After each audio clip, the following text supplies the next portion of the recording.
गणेश चतुर्थी अवघ्या महिनाभरावर येऊन ठेपली असतानाही शहरातील शहापूर खणीमध्ये मोठ्या प्रमाणात गाळ व केंदाळ साचल्याने यंदा गणेश विसर्जनासाठी ही खण उपलब्ध होणार का असा प्रश्न निर्माण झाला आहे। गणेश उत्सवाच्या पार्श्वभूमीवर अद्याप खणीच्या स्वच्छतेचे काम हाती न घेतल्याने महापालिका प्रशासनाच्या विसर्जन नियोजनावर नागरिकांकडून नाराजी व्यक्त होत आहे। शहापूर खणीमध्ये दरवर्षी शहरातील मोठ्या गणेश मंडळांसह घरगुती गणेश मूर्तींचे विसर्जन केले जाते।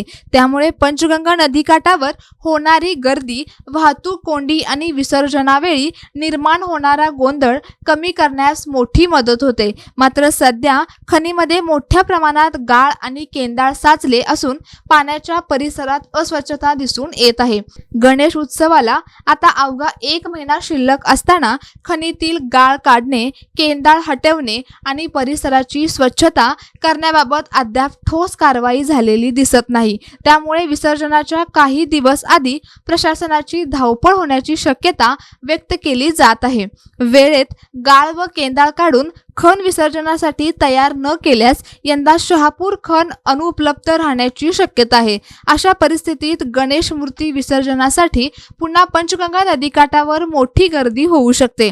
त्यामुळे वाहतूक नियंत्रण, सुरक्षा व्यवस्था आणि विसर्जनाचे नियोजन करताना प्रशासनासमोर मोठे आव्हान उभे राहणार आहे। गणेश उत्सव सुरू होण्यापूर्वीच शहापूर खणीतील गाळ व केंदाळ काढून स्वच्छता करावी, तसेच विसर्जनासाठी आवश्यक पाणी, प्रकाश योजना, सुरक्षा व वाहतूक व्यवस्थेचे नियोजन तातडीने करावे, अशी मागणी नागरिकांकडून होत आहे। गणेश उत्सवाच्या पार्श्वभूमीवर प्रशासनाने आता तरी गांभीर्याने लक्ष देऊन खण विसर्जनासाठी सज्ज करावी, अशी अपेक्षा व्यक्त होत आहे।